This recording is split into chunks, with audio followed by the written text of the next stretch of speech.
नमस्कार, मेरो स्कूल प्लेटफर्ममा तपाईलाई स्वागत छ। यस भिडियोबाट हामी आफ्नो न्यू टपिक नै इन्भाइरोमेन्टल साइन्स सुरु गर्न गएका छौं, जसको भित्रमा हामी इन्भाइरोमेन्ट एन्ड इट्स ब्यालेन्स भन्ने हाम्रो जुन फर्स्ट च्याप्टर छ त्यो पढ्ने छौं र त्यसको हाम्रो फर्स्ट टपिक छ natural resources and human dependency.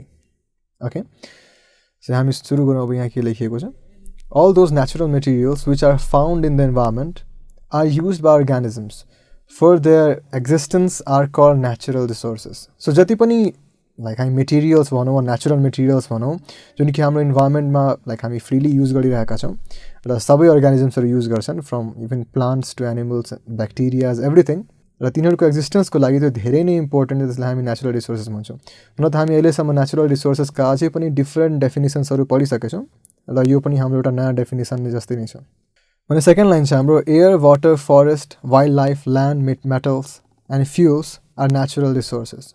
So यहाँ हामीले मात्र एउटा लिस्ट हेरिरहेछौँ कि यति हुन्छ हाम्रो नेचुरल रिसोर्सेस। हुन त अझै पनि धेरै हुन सक्छन्, अझै पनि धेरै हामी एड गर्न सक्छौँ, तर यति हामी यहाँ लेखिराखौँ कि air, water, forest, wild life, land, metals and fuels are natural resources.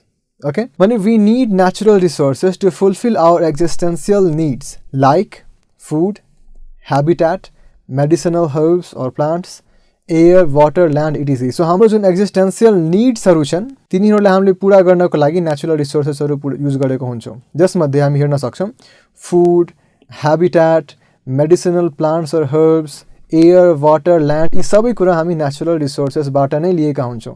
So topic जुन छ हाम्रो natural resources and human dependency. So human डिपेन्डेन्सीलाई मात्रै हामी यहाँ ध्यान नदिइकन इभन भन्न सक्छौँ कि dependency of life on natural resources. Like जति पनि लिभिङ अर्गानिजम्सहरू छन् तिनीहरू लिभिङ छन् किनभने नेचुरल रिसोर्सेसहरू एक्जिस्ट गर्छन्। यदि नेचुरल रिसोर्सेसहरूमध्ये यहाँ जति पनि मेन्सन छन् तिनीहरू एक्जिस्ट नगरेको भए हाम्रो लाइफ नै एक्जिस्ट गर्न सक्थेन।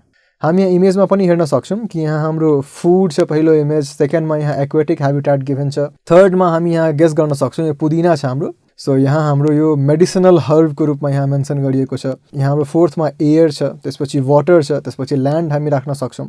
सो यति धेरै डिफरेन्ट नेचुरल रिसोर्सेसलाई हामी जहिले पनि युज गरेकै हुन्छौँ। सो अब हामी नेक्स्ट भिडियोमा यिनीहरूको पनि एक्सप्लेनेसनका बारेमा बुझौँ। सो लाइक फुडमा हामी कसरी युज गरेको छौँ र डिफ्रेन्ट अझै टपिक्सहरू छन् तिनीहरूमा हामी कसरी युज गरेको छौँ तिनका बारेमा हामी अब नेक्स्ट भिडियोमा पढौँ।